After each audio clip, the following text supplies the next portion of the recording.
Now, the greatest radio shows of all time. Suspense. The Shadow Node. Washington calling David Harding, counter-spy. Classic radio theater. The Great Gildersleeve. Fibber McGee and Molly. Dragnet. Gunsmoke. The Lone Ranger. Now, step back into a time machine with your host, Wyatt Cox. Good evening, friends of the inner sanctum. Comedy this hour, especially for my friend Jimmy in Boston, who believes he was born too late to enjoy the affections of one Marie Wilson. My Friend Irma, starring Marie Wilson, from 73 years ago today, January 31st, 1949. The Old Man's Home. That's not where Irma's going to go. No. We thank you for joining us on this Monday, 31st day of January, last day of the month, 335 days remaining until we get to 2023. Confederate General Robert E. Lee became General-in-Chief in the American Civil War. On the other side, on this date in 1865, 3M marketed Scotch tape on this date in 1930. Green Hornet debuted on the radio on this date in 1936. U.S. Army Private Eddie Slovic executed for desertion, the first American soldier since the Civil War to be executed in 1945. 1950, President Truman announced a program to develop the hydrogen bomb. 1957, 3 students on a junior high school playground in Pacoima, California, among 8 people killed following the mid-air collision between a Douglas DC-7 airliner and a Northrop F-89 Scorpion fighter jet above the San Fernando Valley. The first successful launch of an American satellite into orbit on this date in 1958. Cape Canaveral, Florida, and a final checkup for the 70-foot Jupiter C about to put the Explorer into orbit round the Earth. The success of the Russian Sputniks and the failure of America's Vanguard project must have been in the minds of all concerned as the moment for firing approached. 8, 7, 6, 5. The United States is ready to try and place its first Earth satellite into orbit. And there is a sudden, tremendous burst of flame. We can see the Jupiter C missile on its way. We may be sure that a great sigh of relief accompanied the Explorer as it soared away into outer space, exactly according to plan. A BBC radio report of the launch of Explorer 1, putting a satellite into orbit in 1958. James Van Allen discovered the Van Allen radiation belt in 1958. Ham the Chimp traveled into outer space on a Mercury Redstone 2 on this date in 1961 as a part of Project Mercury. After a 37-day pause, President Johnson ordered resumption of airstrikes in Vietnam in 1966. On this Monday morning in Vietnam, at my direction, after complete and thorough consultation and agreement with the government of South Vietnam, United States aircraft have resumed action in North Vietnam. That was in 1966. 2 years later, 1968, the Viet Cong attacked the U.S. Embassy in Saigon. In 1988, President Reagan spoke at a memorial service honoring the crew of the Space Shuttle Challenger, who were killed at liftoff 3 days earlier. Over 10,000 were on hand at the ceremony.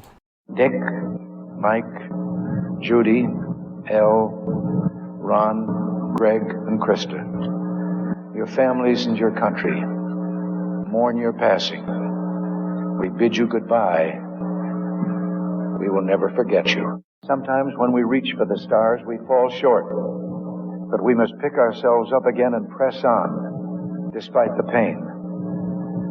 Our nation is indeed fortunate that we can still draw on immense reservoirs of courage, character, and fortitude. That we're still blessed with heroes like those of the Space Shuttle Challenger. President Reagan on this date back in 1988. 2 years later, 1990, the first Russian McDonald's opened in Moscow. And in 1992, Howard Cosell retired. This is Howard Cosell saying goodbye. After his wife died of a heart attack in 1990, the sportscaster's health began to fail. He would die himself of a cardiac embolism 3 years later in 1995 at the age of 77. President Clinton authorized a $20 billion loan to Mexico to stabilize its economy in 1995. In 2001, a Scottish court in the Netherlands convicted a Libyan and acquitted another for their part in the bombing of Pan Am Flight 103, which crashed into Lockerbie, Scotland in 1988. Mystery Science Theater 3000 ended its run on the Sci-Fi Channel on this date in 2004. And in 2005, the child molestation trial of superstar Michael Jackson began in California. Jackson himself would appeal to the public for a fair trial. In the last few weeks, a large amount of ugly, malicious information has been released into the media about me.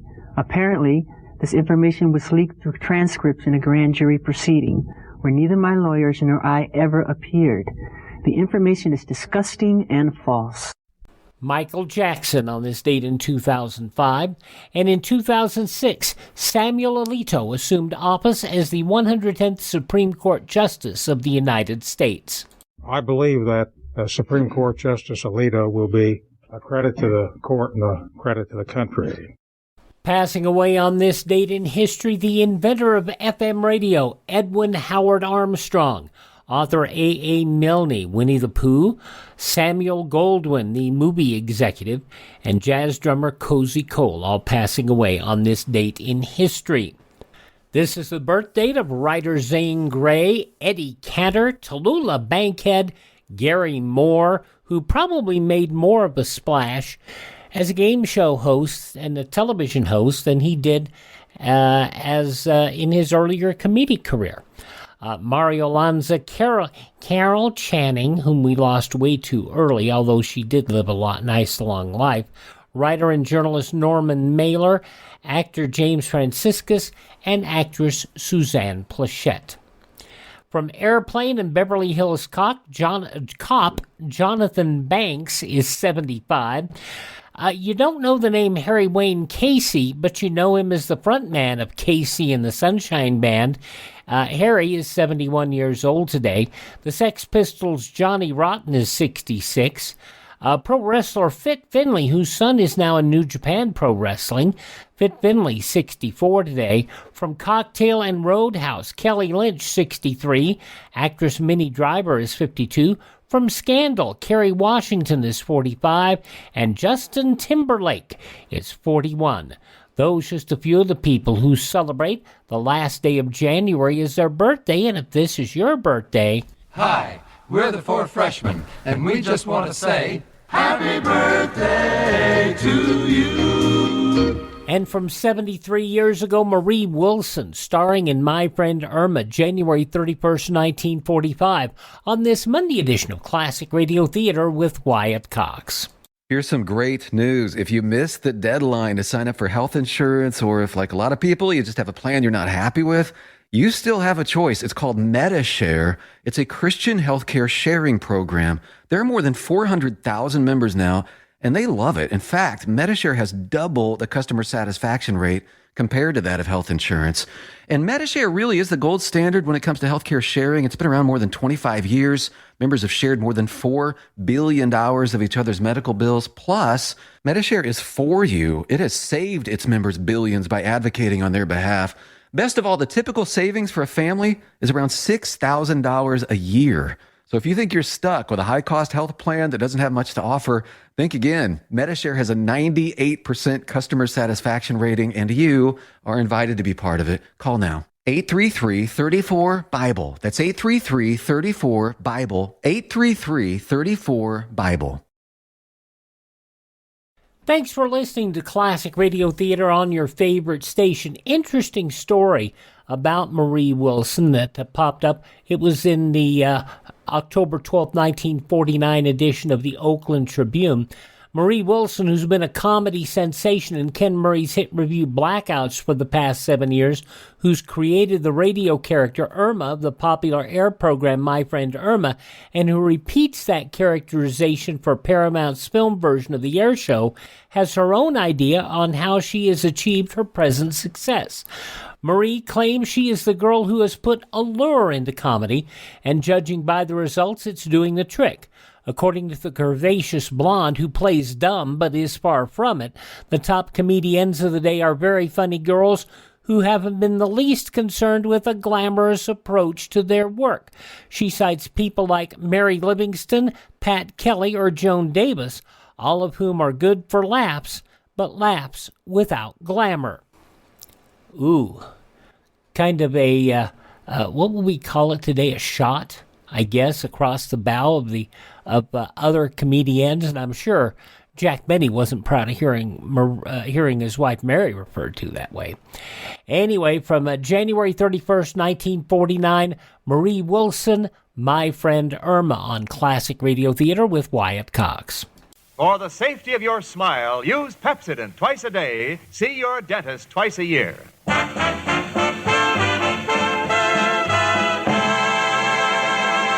Lever Brothers Company presents the Pepsodent show, My Friend Irma, created by Cy Howard and starring Marie Wilson as Irma with Joan Banks as Jane. Friendship, friendship, just a perfect friendship. When other friendships have been forgot, theirs will still be hot. My friend Irma.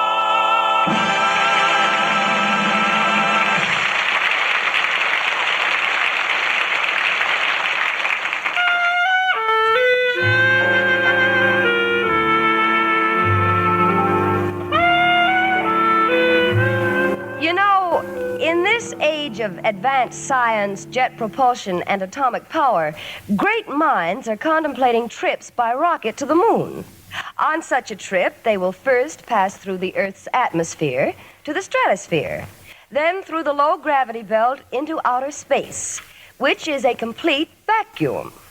And when they get there, they will find wandering aimlessly around the brain of my friend Irma. Now, don't get me wrong. As far as little Jane Stacy is concerned, I couldn't find a sweeter, more lovable person than Irma Peterson, my roommate. It's just that sometimes she says the queerest things.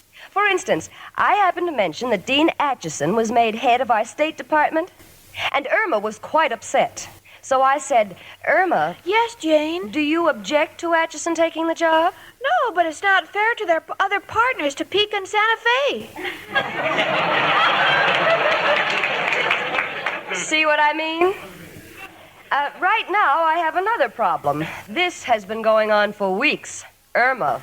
Yes, Jane? For the last time, I insist you say yes. Oh, but I can't say yes. But, honey, you're overdoing it, and the time has come to... Oh, but, Jane, I feel so sentimental about those things. I cannot help it. Enough is enough. Now, before I become a raving maniac, I warn you to say yes. All right, Jane, you can throw out the Christmas tree. Thank you, Mrs. Santa Claus.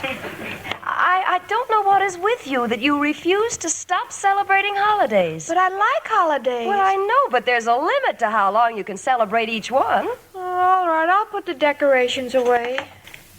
Jane. What, honey? You know, we're awfully lucky. Well, what do you mean, sweetie? Oh, I don't know. It's just that we have such a nice, warm apartment. It's so cozy and so comforting to stand here by the window and see how the other half lives. Honey, you're looking at the cemetery. Well, it's just still a nice feeling. You know, Jane, it's better to be up here looking down than to be down there looking up. Well, you'll get no argument from me. Oh, we're both so fortunate to have such a cheerful place to live in. Oh, the draperies, the bric-a-brac, and that picture of Al. Even he is smiling contentedly. That's only because he's facing the icebox. But you know, honey, I agree with you. In cold weather like this, there's no place like home. How cold is it right now, Jane? Well, the paper says it'll be about 20 degrees Fahrenheit. No, Jane, I mean, how cold is it in this country? No, Irma, no. Fahrenheit is a method of measuring temperature. Then, of course, there's centigrade. Centigrade? Oh, those are those little bugs with all the legs. Yes, and a centipede is a three-wheeled bicycle. Honey, I don't see how you... Come in. It's only me, Professor Kropotkin. Oh, girls, I don't know what I'm going to do. I can't take it any longer. Well, what's wrong? It's that room of mine. When I sit in it, I feel like an anemic Eskimo who has lost his shirt in a poker game. Professor, it must be terrible up there in this weather. Why don't you try burning the stove? Oh, I did. I burned the stove. I burned the table. I burned the bathtub. I burned everything that would burn. And now I don't know what to do. You see, girls, when a man is young, he has a fire within him. And he keeps going on all cylinders. But I'm an old man. And not only is my battery dead, but I've developed a knock in my motor. Professor, don't let yourself get so depressed. There must be something you can do. Oh, yes, I have plans. First of all, I want to kill Mrs. O'Reilly. Well, Professor, that's silly. You'd get the electric chair. Exactly. And when they throw the switch, at least for a few seconds before I die, I'll be warm. Now, please, stop the nonsense. I'm sure there's something we can do. No, my little darlings, you've tried enough. There's only one thing left for me to do. I'm going to the old man's home. Oh, Professor, you can't go there. I got to go there. They'll never take me in the old lady's home. Now, wait a minute, Professor. I'm going to call Mrs. O'Reilly. It wouldn't do any good. I've called her everything. Oh, Mrs. O'Reilly. Yes, Janie. Will you please come up here? All right. Wait until I put a chalk mark on this step. I hate to sweep the same step twice. All right. You shouldn't have called her, Janie.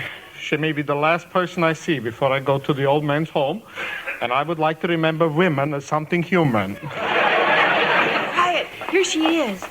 Here I am, girls. Oh, hello, Professor. Mrs. O'Reilly, it's bad enough. You have to make me miserable by renting me a deep freeze for a room. But that doesn't give you the right to have the power of life and death. What are you talking about? For weeks now, I have tried to do away with myself. I tried gas, but the stove don't work. I tried to drown myself, but the bathtub leaks. And hanging is out of the question. The ceiling wouldn't stand the extra weight. Professor, you've got no right blaming me for everything. I do all I can about your room. But after all, I'm only the landlady. The bank owns the property, and every time I ask them for money to make improvements, well, they turn me down. They probably think it's your face you want to improve, and that much money they ain't got.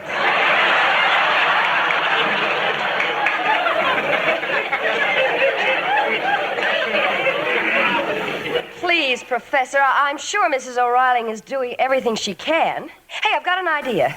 If you can hold out a little longer, Professor, I'll go and speak to Richard, and I'm sure with his influence, the people at the bank will listen to him. Oh, thank you, Janie, my darling. But hurry, because I'm a desperate man, and the thought of spending another sleepless night on that ice floe, I just can't stand those nightmares anymore. Well, Professor, if you'll say the word, you know, two can live cheaply as one, and my apartment could be our apartment. Mrs. O'Reilly, changing nightmares does not settle my problem.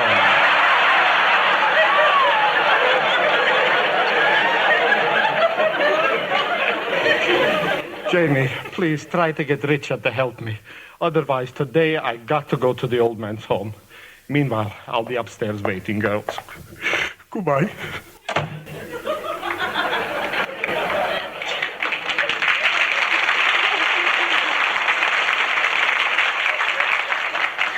Oh, the old men's home. Oh, girls, did he mean that? If we can't help him. Oh, no, we can't let that happen. He's really such a fine man. Oh, I'd miss him so. Then why don't you go with him? To the old men's home?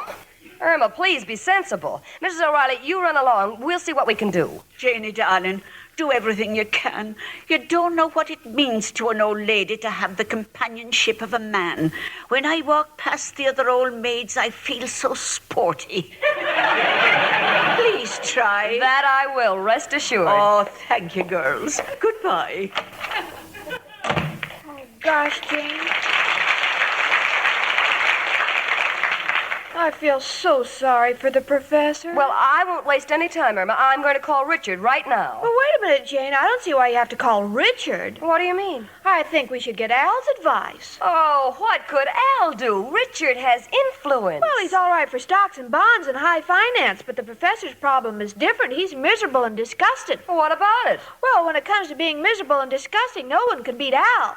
I know what you mean, Irma, and that's why I'm going to let Richard handle this. Come in. Hello, Jane. Hiya, chicken. Hello, Al, honey. Chicken, you can start packing. Packing? What for? You and I are going to be married, and then we're going on a cruise around the world on our honeymoon. Oh, Jane, did you hear that? Oh, isn't it wonderful? Wonderful. It's incredible. When do you start, Al? Just as soon as my latest deal comes through. No, not another deal. What is it this time? Putting sawdust in little boxes and selling it for grated cheese? No, this is natural. It's a St. Bernard who carries a jug of Alka-Seltzer for men who have already been found by the other St. Bernard. Oh, what a cast. John Brown, Marie Wilson, Joan Banks, and then you had Hans Conried and Gloria Gordon. Delightful cast on My Friend Irma from January 31st, 1949. I'm Wyatt Cox. You're listening to Classic Radio Theater with Wyatt Cox. We'll have the news of that date 73 years ago next. So here's the choice. Some people say the USA is finished. It's evil, a has-been, full of hate and injustice. The U.S. Constitution should be trashed and the Bill of Rights abolished. No free speech, no gun ownership. Competition and free markets are bad. We're all too stupid.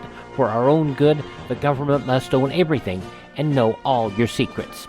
Other people say that America has created the freest, richest, happiest, most generous society that has ever existed in the world.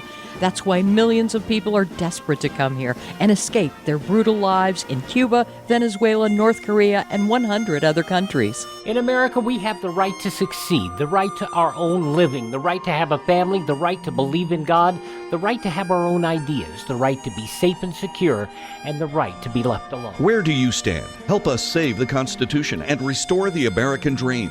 Go to SaveMyFreedom.com. Brought to you by the American Media Council.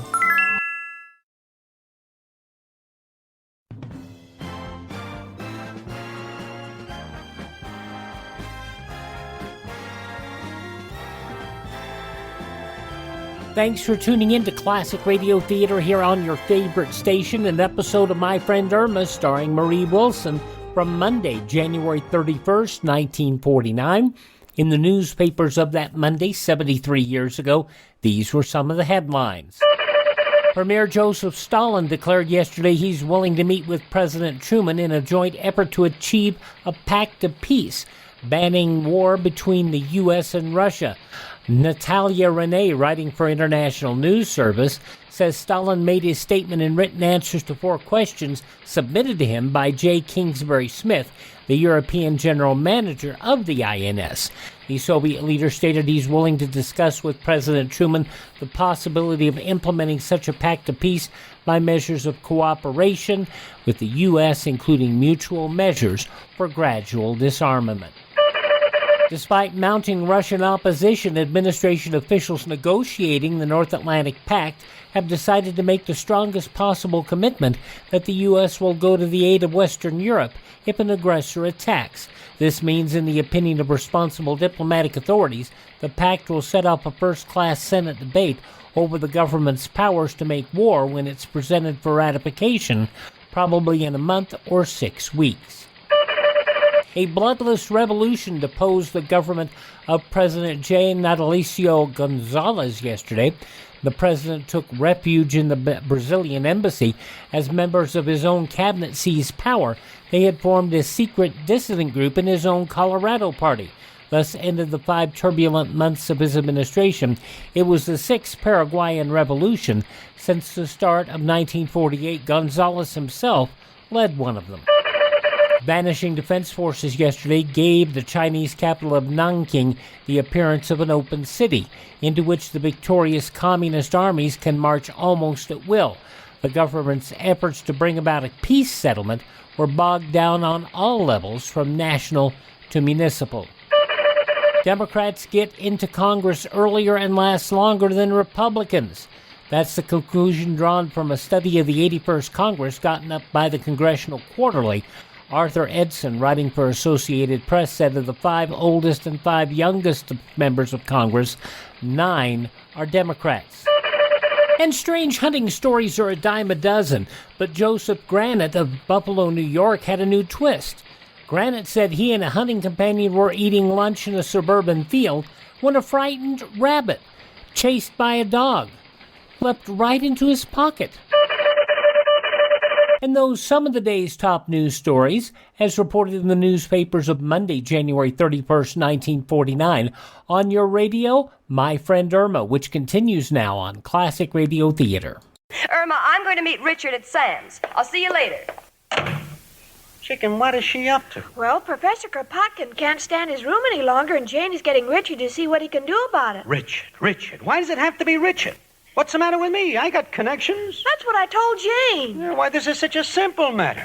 We call up the fire department. Tell them the professor's room is a trap. Then they will force the bank to make the necessary repairs. Get on the phone, chicken. I'll tell you what to say. All right, Al. Well, gee, what'll I tell him? Just say, send a fireman to the professor's room, as it is a fire trap, and unless something is done, you won't be responsible. You got it? I think so. Hello? If you send a fireman to trap me in the professor's room, I won't be responsible until something's done. Hold it, chicken. I'll take it. Hello, fire inspector? We wish to report that one of the rooms at 8224 West 73rd Street is a fire trap. And I think you should put pressure on the bank to make the necessary repairs. Yeah, just ask for Professor Kropotkin's room. It's the only one on the top floor. Goodbye. Well, chicken, it's all set. Now we just call up Jane and Richard at Sam's and tell them it's all fixed. Oh, Al, I'm so proud of you. People think you're nothing, but they'd change their tune if they knew the real nothing like I do.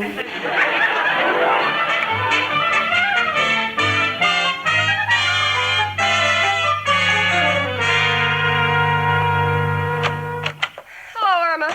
Well, Al, I did as you said. Richard is doing nothing about the professor. You don't have to, Jane. It's all set. Oh, wonderful. What did you do? It don't matter. It's the results that count. When I put my shoulder to the wheels, they move with the speed of a flying fortress. It's only me again, Kropotkin. Hiya, Professor. Did the inspector come? Yeah, he came. Well, are they going to get the bank to make repairs? No, they say it's beyond repair. They condemned the room. Now I got no place to live.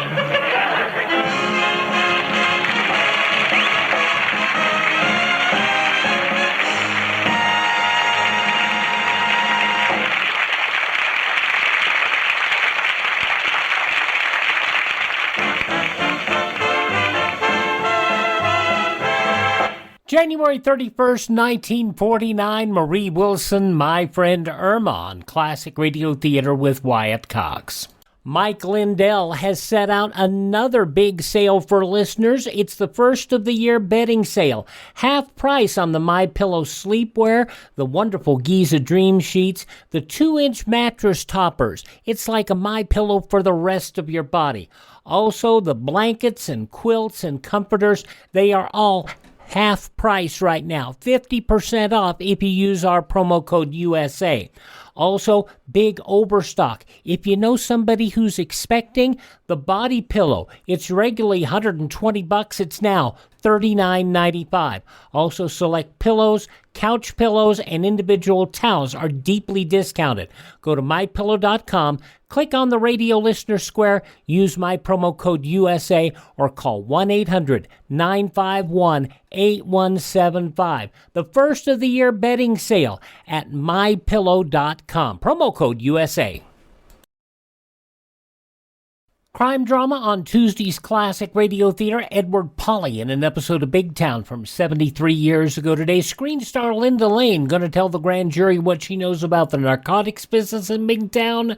Steve Wilson and her friends battle a snowstorm to reach a train, but arrive too late. That's on Tuesday's classic radio theater, but now the conclusion of My Friend Irma starring Marie Wilson. This goes back 73 years, January 31st, 1949.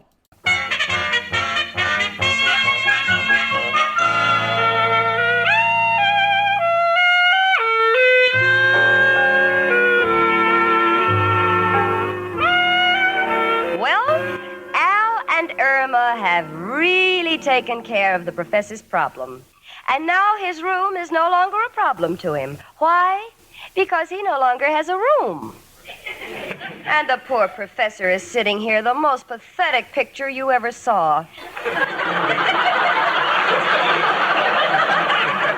I don't know whether he can't speak out of grief or whether it's because Irma just made a biscuit for him and he can't get his teeth apart. Irma, what are you doing now? Well, the professor may still be hungry.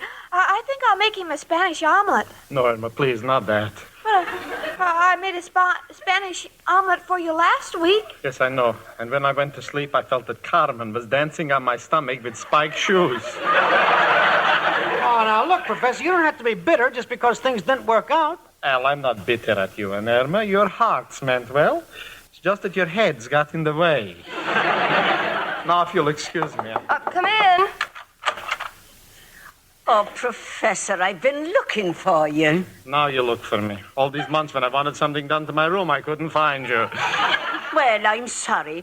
And if you like, you can stay in my apartment for several days while I move in with my cousin. Oh, no, I couldn't permit that. Why not? I got nothing against your cousin.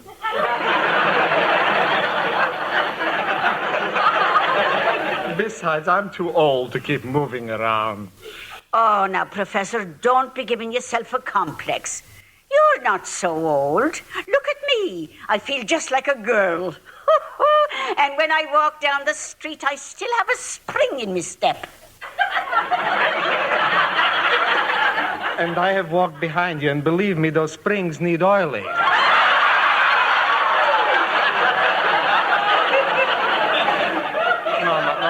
My mind is made up. I'm going over to the old man's home and see if they'll take me. You'll do nothing of the sort. I'm going right out and meet Richard and tell him your problem. And Al and Irma.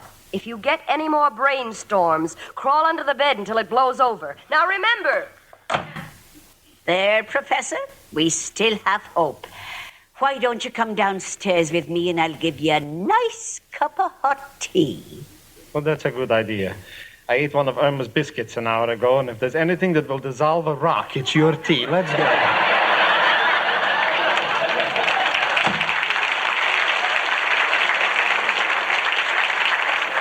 That Jane. Just because we bollocks things up once does not mean cannot be resurrected. But Al, she told us to stay out. Yeah, so she'll always be able to ridicule us. Well, when things start to go wrong, I like to go through with it. And this calls for a consultation with a great mind. And there's only one man to call. Who, Al? Who else but... Hello, Joe. Al. Got a problem.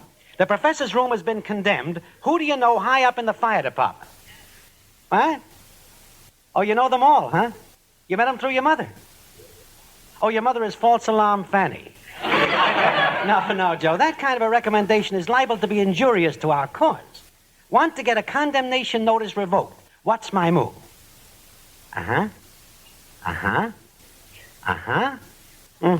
Sounds good, Joe. Thanks a million, and goodbye, noble friend. Well, chicken, it's in the bag. We're off to see Mr. Wilkinson, the city building inspector. And when he hears my story, he's got to overrule that condemned order. Let's go, chicken.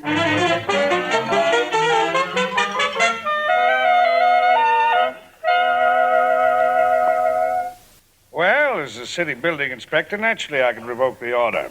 But I understand the professor's room is a shambles. Exactly. The professor paid a fortune to have it decorated that way. Decorated? I don't understand. We'll clarify matters. You see, Inspector, Professor Kropotkin happens to be a great author. Indeed. Oh, sure. Are you familiar with the book Tobacco Road? Oh, yes. Well, the professor's writing a sequel to it. I think he's calling it Nicotine Lane. And naturally, when he writes, he likes the proper atmosphere. Really? Sure. All them great authors need the proper surroundings to write a great book. Take the dame who wrote Gone with the Wind. Understand she spent 6 months in front of an electric fan. And I understand the woman who wrote The Snake Pit spent 3 weeks in the zoo. No, chicken. The Snake Pit is about the insane. Well, anyone who would spend that much time in the zoo couldn't be in their right mind. Well, that's another story. Inspector, take my word for it, the professor's a great author and had his room especially decorated the way it is. Why, I understand he spent $30 for termites alone. But that's because he's a real genius and will not settle for any substitutes. Well, geniuses and books are a little out of my line, but I can see where a man like that would like atmosphere. All right, I'll put a cancel order through. Thank you, Inspector Wilkinson. And who knows, someday the professor may dedicate a book to you. Good day.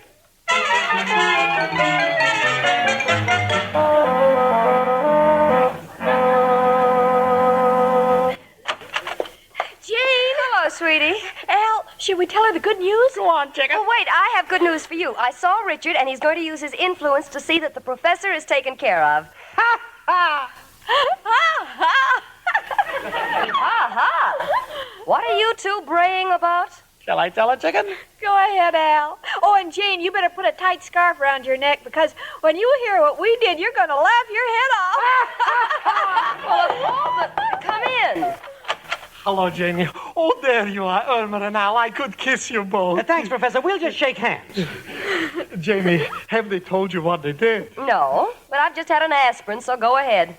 But I don't know how they did it or what they told the building inspector. But their order condemning my room has been revoked, and now I got my room back. See, Jane, your Richard isn't the only one who can get things done.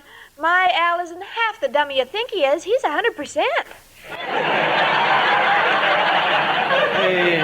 Thanks, chicken. Tell me, Al, how did you do it? Very simple. Told him you was an author and you had the room made that way because you wanted it as a background for your writing. How do you like that? Me, an author, I can hardly write English. Well, I suppose it's all right as long as it did the trick, but it was unnecessary because Richard fixed everything up. Always like to depend on myself.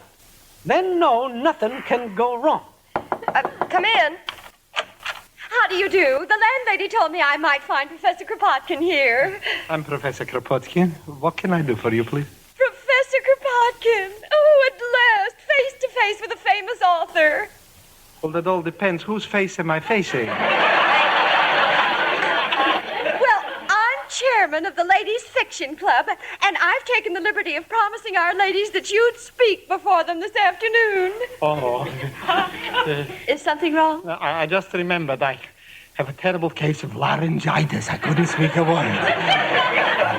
But I just heard you. Well, you see, that wasn't the professor, lady. I've been doing the talking. You see, I'm a ventriloquist. Yes, you know one of those men that use a dummy. We're engaged. Oh, I know you're all trying to humor me out of making the professor address our club. But I thought he'd be glad to do it from the way my husband talked. Your husband? Yes, Inspector Wilkinson of the City Building Department. Yes, I'm Mrs. Wilkinson, and our literary club meets at 4. Of course, I can't force you to lecture to us, Professor. I'll just tell Mr. Wilkinson you don't think it worthwhile. Do whatever makes you happy. Goodbye. So, Al, you fixed things up again. Professor, what are you doing near that window? I'm gonna jump out. The lady told me to do anything that's making me happy. Oh, and after Richard had it all fixed up. Now his influence won't help if they find out that Al and Irma lied. Why did the two of you have to butt in? Well, it looked like one of those occasions where I could outwit the man. But, Al, you've no business going into battle only half equipped. Now what are we going to do? I don't know. It's a cold day, and tonight it will be worse. Why did you have to say I was a writer? You could have said I was an explorer. Then I could have shown them some of the stuffed animals I trapped in my room. Well, I don't know what to suggest. If she tells her husband you refuse to speak, he'll reissue the condemned order, and then, well, you know. Yes, it'll be the old man's home for me. Well, I got only one alternative. I'll go down and lecture to the ladies. But what will you talk about? Who knows? But there will be a lot of heart in my speech, because when I'm up there, it's going to be in my mouth.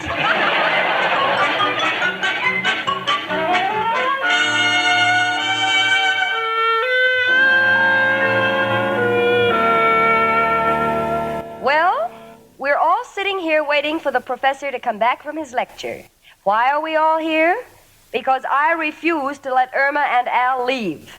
They got the professor into this thing, and when the roof falls in on him, I think they should have the honor of carrying him out. Oh, gosh, Jane, everything's going to be all right. I don't see why you're so fidgety. No? Well, what about yourself? I'm not nervous. Well, then, for heaven's sake, take those bobby pins off your ears and put them back in your hair. Come in. Hello, everybody. Look at me, Kropotkin, the author. You mean you convinced them? Of course. Well, how'd you do it? Very simple, Emma, very simple. They asked me to describe my new book, and I told them it was about a little town that had been completely wrecked by a terrible tornado. And when I described in horrible details, they said they'd never heard a better lecture. They cry, they weep, they sob. Why, that's wonderful. But, Professor, I didn't know you had ever been in a tornado. I didn't have to be in a tornado. I just described my room.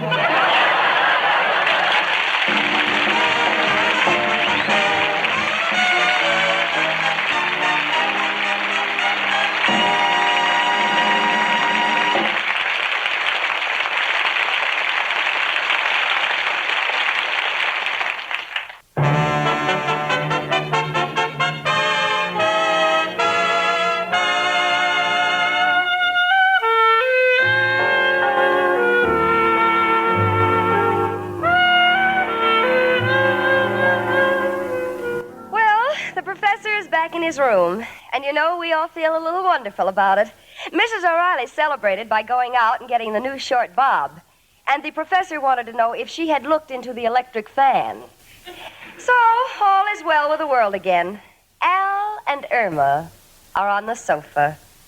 He has given her a lifesaver, and she is trying to slip it onto her finger. That's as close as she'll ever come to getting an engagement ring. Irma, I am going to bed. Oh, but Jane, you haven't seen my new veil yet. Veil? Yes, I'm going to wear it into the office because my boss says the less he sees of me, the better he likes it. And you know, if I live to be 1,000,000, I'll never see anyone like my friend Irma.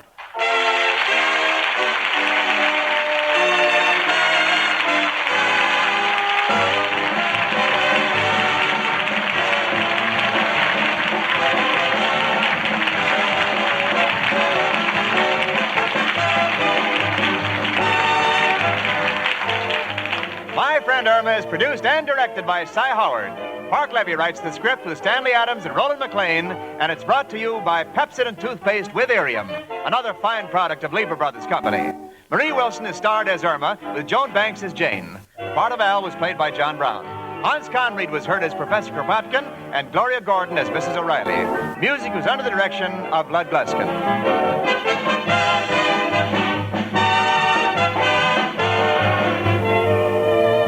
Your contribution to CARE will guarantee delivery of much-needed food and clothing to those who are suffering in Europe this winter. In many countries, malnutrition and disease are still widespread, and many millions of people are living today on inadequate diet.